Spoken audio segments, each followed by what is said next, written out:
ना कोई भूत का और ना कोई भविष्य का। हमारी प्रार्थना मान लो, बिल्कुल तुम चिंता मत करो। मेरी लाडली जो है, मेरी लाडली जो है, बहुत बार, हजारों बार अनुभव की बात कह रहा हूं। भूत तो राख हो गया, जो भी हुआ शुभ अशुभ सब राख हो गया, उसकी चिंता मत करो। भविष्य तेजोमय प्रकाशमय होएगा, देख लेना। संचित भस्म हो गया। प्रारब्ध तो ऐसे ताल ठोक कर निकल जाओगे। प्रारब्ध में क्या बिगाड़ लेगा?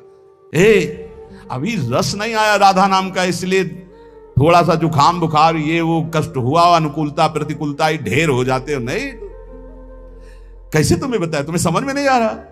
हमारे पास शब्द नहीं है, पर समझ में तो आ ही रहा होगा। जब आदमी फड़फड़ाता है तो नहीं दिखाई देता कि कितना परेशान है। तो हम परेशान है कि वो बात शब्द ही नहीं मिल रहा जो हम आपको बतावें। राधा, राधा में कितना पावर है, इतनी सामर्थ है। ना आपको भूत की चिंता करनी, ना भविष्य की चिंता करनी। बस भरोसा किशोरी जी का, काहू के बल भजन को काहू के आचार, और व्यास भरोसे कुंवर के सुवत पांव पसार। और जब कुंवर के भरोसे हैं तो कुंवर के अधीन अनंत शक्तियां हैं, और कुंवर हमारी लाडली जी के अधीन है। इतना बढ़िया जगह ठिकाना मिल गया है, अब मस्ती ही मस्ती है। बस इस ठिकाने से अलग हटे तो भाई मस्ती फिर कमजोर हो जाएगी।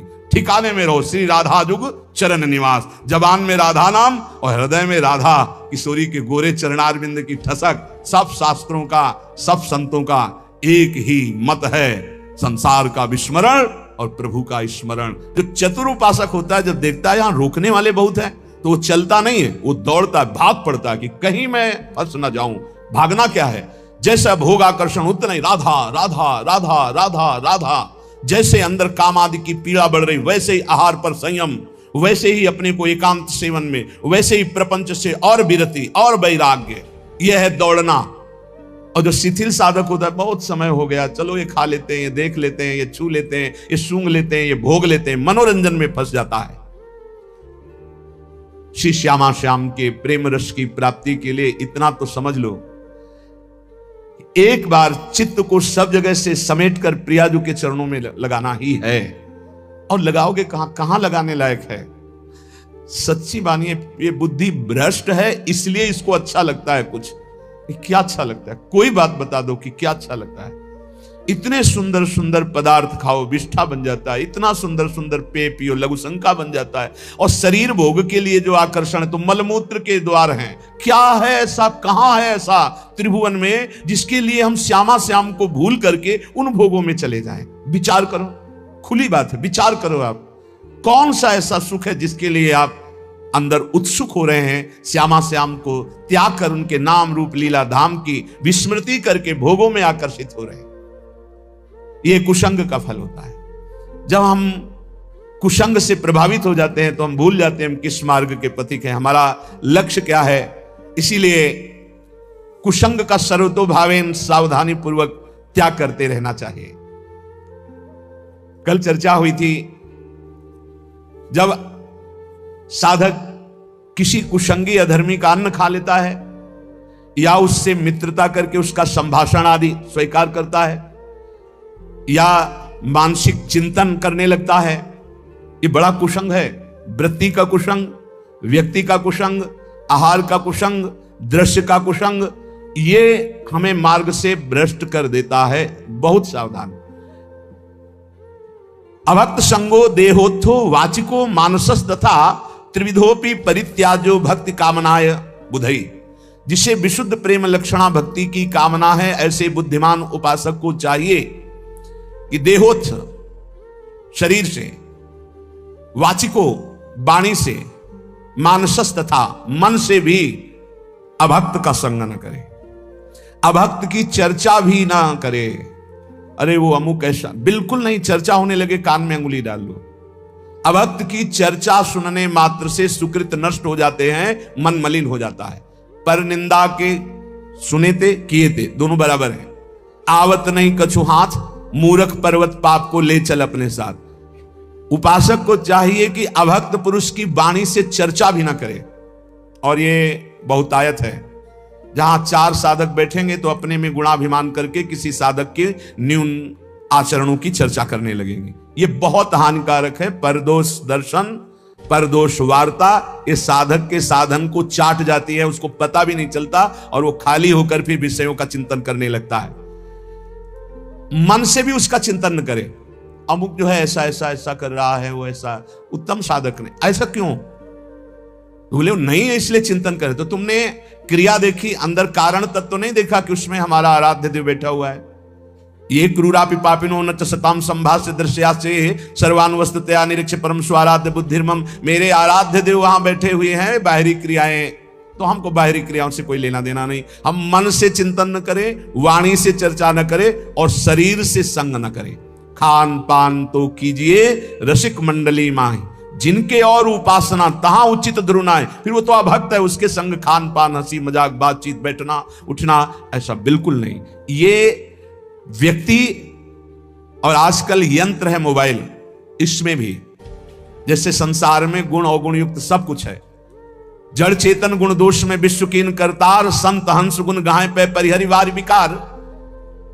जैसे हंस को पानी और दूध मिला के रख दो, कहते हैं दूध पी लेता है, पानी छोड़ देता है। ऐसे ही संत जो परम हंस हैं वो जगत में भागवतिक गुणों को केवल देखते हैं, मायाकृत इन दोषों का त्याग कर देते हैं। ऐसे ही आपके पास, आप किसी से मिलते नहीं पर आपके पास मोबाइल है और आप उसमें से जो भक्ति विरोधी बातें हैं वो देखते हैं, सुनते हैं, उनका मनन करते हैं, तो आपका कुसंग हो रहा है। आप अपनी भक्ति को खो देंगे, बहुत सावधान। कायिकः काय संबंधात्, शरीर के संबंधी कोई भी हो, अगर वो भगवत विमुख हैं, भगवत विमुख उपदेश करते हैं, भगवत विमुख चेष्टा करते हैं, हमें बिल्कुल उस संबंध को नहीं मानना है, क्योंकि हमें इस जन्म में श्यामा श्याम की प्राप्ति करनी है। प्रहलाद जी हाथ जोड़कर साष्टांग दंडवत करके खड़े हुए, पिताश्री कहकर सम्मान से बोलते थे। जब हरि की निंदा करने लगे हिरण्यकश्यप, प्रहलाद जी ने दैत्यराज कह के बाद अब नहीं, जाके प्रिय राम वैदेही तजिए ताहि कोटि बैरिशम यद्यप परम स्नेही। भरत जी माता कैकेयी को साष्टांग प्रणाम करते। जब आराध्य देव श्री राम को 14 वर्ष का वनवास रूपी वरदान मांगने की बात सुनी तो कहा, पापिनी आज के बाद तेरा कभी मुख नहीं देखेंगे और तुझे कभी मां नहीं कहेंगे। जीवन में भरत जी ने मां नहीं कहा। यहां कह रहे कायिकः काय संबंधात्, कायिक अभक्त संग, वो चाहे रिश्ते नाते में कितना भी पूज्य हो, यदि वो हमारे भगवान की निंदा करता है, भगवत मार्ग की निंदा करता है, भगवत विमुख है, तो हम आवश्यकता पड़ी तो उसकी सेवा कर देंगे। यदि हम पुत्र हैं या अमुक संबंध है, वो दुख में है तो हम सेवा कर देंगे, पर हम उसका संग नहीं करेंगे, उसकी आज्ञा नहीं पालन करेंगे, उसकी बात नहीं सुनेंगे। वचसा भाषणात्मकः, वाणी से हम ऐसे अपवित्र आचरण करने वालों की चर्चा ना करें। अन्नादीनाम मानसस्तु, भोजन दिया हुआ ऐसे अभक्त का कभी ना पाए। जो भगवान की अवहेलना करता है, भले वो हमारा रिश्तेदार है, अगर हमें जाना पड़ा तो हम ये बोल देंगे कि आज हमारे उदर में दर्द है, हम यहां प्रसाद नहीं पा पाएंगे, औषधि ले रहे हैं। इसमें कोई मिथ्या नहीं। हम भगवत मार्ग को पुष्ट करने के लिए अभक्त के घर का अन्न भी न खाए। अन्नादि नाम मानसस्तु, अगर अन्न आदि पाओगे तो तुम्हारी मानसिक वृत्ति बिगड़ जाएगी। बिल्कुल ये पूरा अनुभव की बात है। एक दिन माधुकरी रोटी पा करके फिर उसका भजन, एक दिन भंडारे का अन्न पा करके फिर उसका परिणाम देखो। चिंतन में जमीन आसमान का अंतर हो जाता है। प्रिया प्रीतम के मिलन की चाह, भजन की गाढ़ वृत्ति सब पता नहीं कहां खो जाती है, बस उद्दंडता सुहाती है। अन्न का बहुत बड़ा प्रभाव। भूखे रह जाना अच्छा है, लेकिन बिना परिचय के ऐसा नहीं कि भूख लगी जहां जो मिला हम खा लिए, नहीं, जानबूझ करके खूब समझ करके ये भोग लगाने योग्य श्री जी के है कि नहीं है, भोग लगा है कि नहीं है, ये जिसका हम अन्न ले रहे हैं ये वैष्णव है कि नहीं, भजन करता है कि नहीं, भक्ति रंग से रंगा है कि नहीं, भगवत विरोधी तो नहीं है। जहां तहां अन्न खात सखी कहत, आप गात सकल देव से द्वंद जात, रात सर्वसो वहीं। सेवक जी महाराज कह रहे हैं, जहां मन आया वहां भोजन कर लिया, अपने को कह रहे हैं सखी, अपने को सहचरी कर रहे हैं, दिन भर प्रपंच में बीतता, रात सोने में, अपने को कह रहे हैं मैं रसिक उपासक हूं। बहुत डांट लगाई है। जहां तहां अन्न खात सखी कहत, आप गात सकल देव से द्वंद जात, रात सर्वसो वहीं। इसलिए अभक्त का शारीरिक मानसिक वाचिक त्याग करके भक्तों का संग करें। भक्तों की पहचान कैसे हम जाने कि इनका संग करना चाहिए? बोले अप्रेक्षक्लम आत्मनो विदधति प्रीत्या परेशाम प्रियम लज्जन्ते दुरितोद्गमा दिव्य निज स्तोत्रानुबंधादपि विद्या वित्त कुलादभिश्च यदमि यान्ति क्रमान्नमृतां रम्या कापि शतां यं विजयते नैसर्ग की प्रक्रिया। संत जन किसे कहते हैं? बोले जो निरंतर अपनी चित्त वृत्ति को प्रभु में लगाए होते हैं। संत की सबसे पहली पहचान अव्यावृत भजनात्, अखंड भजन, श्रम रहित, कोई मेहनत नहीं करनी पड़ रही, उसका स्वभाव है, उनका स्वभाव है भगवत चिंतन करना। याजुपर्यो में सहज स्वभाव श्री हरिवंश नाम रस चाओ, ये स्वभाव पड़ गया है, स्वाद मिल गया है नाम का, स्मरण का। संत की सबसे बड़ी पहचान है हर समय वो निरंतर अविरत तैल धारावत अपने इष्ट के चिंतन में। मुखाकृति देखते ही पता चल जाता है बहिर्मुख है या अंतर्मुख है, ये श्री जी के चिंतन में या संसार के चिंतन में। ये तो बहुत छोटे छोटे साधकों को पता चल जाता है जो ठीक से साधना करते हैं। दूसरा संत की पहचान, दूसरे के क्लेश को देखकर तत्काल द्रवित हो जाना और उसकी दुख निवृत्ति के लिए तत्पर हो जाना। पर दुख द्रवई सुसंत पुनीता, दूसरे के दुख निवृत्ति के लिए तत्पर हो। हे भगवान, कैसे मैं इसका दुख दूर करूं, क्या करूं? अब उसके पास कोई उपाय नहीं तो सीधे भगवान से प्रार्थना, हे नाथ इसके दुख को दूर करो, प्रभु आप कृपा करो, मुझे प्रेरणा करो, मैं कैसे इसके दुख को दूर करूं, कैसे सुखी हो पावे। ये संत सरल चित जगत हित जान स्वभाव स्नेह, उनका स्वभाव ही होता है जगत हित, दूसरे का प्रिय कार्य करने में बिल्कुल लज्जा ना आना, चाहे वो शौच धोना पड़े, चाहे वो कुछ भी कार्य हो, लज्जा संकोच छोड़ करके अपनी परवाह न करके दूसरे के दुख की निवृत्ति के लिए पूरा प्राण अर्पित करके तत्पर हो जाना, इस संतों का स्वभाव होता है। पहला अखंड स्मृति, दूसरा परहित परोपकार। किसी भी जीव को किसी भी तरह का दुख उसके द्वारा पहुंच ही नहीं सकता। संत का वचन, संत की चेष्टा, संत का संकल्प मंगलकारी होता है। साधु ते होए न कारज हानि, किसी भी तरह का चाहे वो वाचिक ही क्यों ना हो, संत के कभी ऐसे वचन नहीं निकलते कि दूसरे के हृदय में जाके पीड़ा पहुंचा दे। नहीं, संत के हृदय से निकले हुए वचन तो ऐसे होते हैं दूसरे के हृदय में आनंद वर्धन करने वाले। परुख वचन, कठोर वचन, ये संत के वाणी से निकल ही नहीं सकते, क्योंकि वहां निरंतर भगवत स्मृति चल रही। शरीर से ऐसी चेष्टा ही नहीं हो सकती। तो जिसे भगवत मार्ग में चलना है तो इसको आदर्श मानकर स्वीकार करना। पहला अखंड स्मृति, हम हर समय भगवान के स्मरण में, प्रिया प्रीतम के नाम स्मरण में लगे रहें। दूसरा, किसी को भी दुख न पहुंचावे। ये जो अंडा मांस मछली ये सब खाते हैं, इनकी बड़ी दुर्गति होने वाली है। ये ना समझें कि हम परम स्वतंत्र हैं, जो चाहे कर ले। नहीं नहीं नहीं, यहां एक सेकंड का भी हिसाब मिलेगा आपको, एक सेकंड का भी। जब से आपकी शुद्धि हुई और जब आप बेशुद्ध होंगे, मरेंगे, उस समय तक का पूरा रजिस्टर आपका है, आपके साथ है।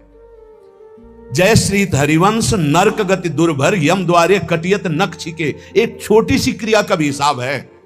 आप मनमानी ना सोचे। मांडव्य ऋषि ने तितली की गुदा में कांटा डाल के छोड़ दिया था, तो उनकी गुदा में सुली डाली गई सुली, और वो काट दी गई, निकली नहीं, अनि मांडव्य नाम पड़ा। वही धर्मराज जी को जाके साप दिए तो विदुर जी के रूप में धर्मराज जी अवतरित हुए। एक इतने बड़े ब्रह्म ऋषि तपस्वी तितली की गुदा में कांटा डाले, उसको नहीं मिटा पाए, और उनकी गुदा में सूली पड़ी रही, आज भी पड़ी है। और आप उबाल के खा रहे हो, काट करके खा रहे हो, तो आपकी दुर्गति क्या होगी? सावधान हो जाएं। सबसे प्रार्थना है, यदि जीवन अपना मंगलमय आनंदमय करना चाहते हो तो मदिरापान करना, मांस खाना, अंडा खाना, मछली खाना, ये जीव जंतुओं को भून कर उबाल कर खाना बंद कर दो। नहीं, नरक में भुने जाओगे, और यहां भी भुनोगे। वीआईपी कार में आग लगेगी और पूरे के पूरे परिवार सहित भुन जाओगे। जो बहुत स्वाद ले रहे हो ना, ऐसे चीखोगे, कोई खोलने वाला नहीं मिलेगा, क्योंकि वो तार बंद हो जाएंगे जिनसे बटन से खुलता है। तुमने भूंजा है ना, तो तुम्हें काल भूंजेगा उसी कार में। बड़े रुआब से चल रहे, कई करोड़ की कार है, उसी में भूंज जाओगे। हमारी बातें कड़वी लगेंगी, लेकिन समझ लीजिए, शरीर से, मन से, वचन से दूसरों का दुख भरा कार्य, अपकार, अहित कार्य करने वाला कभी चैन से नहीं रह सकता, कभी शांत नहीं रह सकता, सदैव दुखी रहेगा। इसलिए दूसरों के शरीर का मांस खा के कोई बलवान नहीं होता। आप थोड़े दिन ब्रह्मचर्य से रहिए, सदाचार पालन कीजिए, सात्विक भोजन, ऐसा बल आता है, सच्ची मानिए, ऐसा बल आता है, ऐसा उत्साह होता है। ये चर्बी बढ़ाने वाले जानवरों को खाने वाले, इनकी कितनी ताकत होगी, सच्ची मानिए। हम मजाक नहीं कहते कि विनोद में कहते हैं, एक घूंसे में बैठ जाएंगे। सात्विक ब्रह्मचारी हो, सात्विक भोजन करता हो और एक घूंसा कस के मार दे तो मुंह बगाड़ देंगे। जो भैंसा और बकरा खाते हैं ना, मुंह बगाड़ देंगे। इनमें ताकत नहीं, ब्रह्मचर्य की ताकत, तपस्या की ताकत, सात्विकता की ताकत बहुत बड़ी ताकत है। ये सब भूल कर रहे हैं जो सोच रहे हैं हम बलवान बन जाए। बलवान नहीं बनोगे, ऐसी जगह कैंसर होगा कि ना खा पाओगे ना सौंच हो पाओगे। दोनों बातें समझ लेना। हम भयभीत नहीं कर रहे हैं, कितने ऐसे उदाहरण सामने आते चले जा रहे हैं जो देखने को मिल रहे हैं। हे भाई, दूसरों का मांस खाना जहां तक हमारी आवाज पहुंच रही हो, अब भी बंद कर दो। हरि शरण में हो जाओ। वो कह रहे हैं आम तो आम स्वरूपापेभ्यो मोक्षयिष्यामि मा शुचा, मैं तुम्हें पवित्र कर दूंगा, पक्का पवित्र कर देंगे। क्योंकि जिनके चरण धोवन गंगा जी त्रिभुवन को पावन करने वाली, वो भगवान पक्का पवित्र कर देंगे। पर अब लो नसानी, अब ना नसही हो, अब तक किया अब मत करो, होश में हो जाओ। ये जो बहुत अच्छे कपड़े पहनकर आप समझते हो हम बड़े आदमी है ना, इतने छोटे बनाए जाओगे कि तुम्हें समझ में आ जाएगा। अभी अवसर मिला था कि धन के द्वारा असहायों की सेवा करो, दूसरों को सुख पहुंचाओ, नाम कीर्तन करवाओ, नाम कीर्तन करवा करके लोगों को सुख पहुंचाओ। तुम उपद्रव कर रहे हो, मनमानी आचरण कर रहे हो। संत वही है जिसके वचन से, शरीर से, मन से किसी का कभी अमंगल ना हो। और संत वही जब उसकी प्रशंसा होने लगे तो ऐसा लज्जावान हो जाए जैसे किसी का पाप खुल जाए, पाप की बात खुल जाए तो कैसा लज्जित होता है, ऐसा प्रशंसा में लज्जित होना चाहिए। संत अपनी प्रशंसा सुनकर लज्जा से युक्त हो जाते और दूसरे की प्रशंसा सुनकर आनंदित होते हैं। दूसरे की निंदा सुनकर तुरंत कान में अंगुली, अपनी निंदा तो कान की अंगुली हटा लो, खूब आराम से सुनो। ये साधुता के लक्षण है। अपनी निंदा तो बुरी लगेगी, दूसरे की निंदा सुखद लगेगी। अपनी प्रशंसा अच्छी लगेगी, दूसरे की प्रशंसा दुखद लगेगी। ये असंत का लक्षण है। संत का लक्षण है अपनी प्रशंसा सुनते ही सकुचा जाना, दूसरे की प्रशंसा सुनते ही आनंदित हो जाना, अपनी निंदा सुनते हुए आनंदित हो जाना, दूसरे की निंदा सुनने पे क्लेशित हो जाना। अरे क्या भगवत चर्चा के सिवा ये क्या प्रपंच की बात सुना रहे। जैसे कोई पाप अपना प्रकट हो जाए तो लज्जा आ जाती है, ऐसे जब चार लोग प्रशंसा करने लगे तो लज्जा आ जानी चाहिए।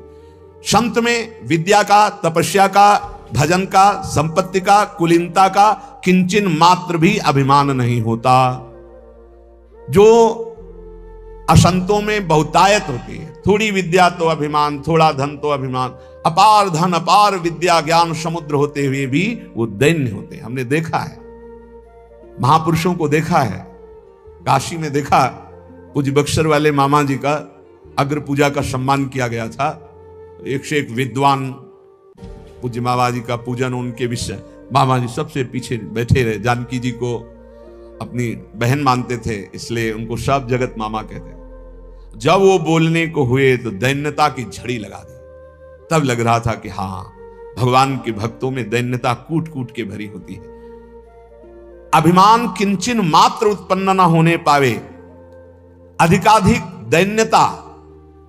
देखो ना, परम ज्ञानी हनुमान जी जब बोल रहे हैं विभीषण जी से, तो वे नहीं कह रहे मैं भगवान का अत्यंत नजदीकी सेवक हूं, भगवान राम हमें बहुत प्यार करते हैं और मुझे योग्य समझा इसीलिए मुझे भेजा। ऐसा नहीं, वो कैसे बोल रहे, असमय अधम सखा सुनो मोहू पर, मैं कितना अधम हूं ऐसा प्रात ले जो नाम हमारा ते दिन ताई न।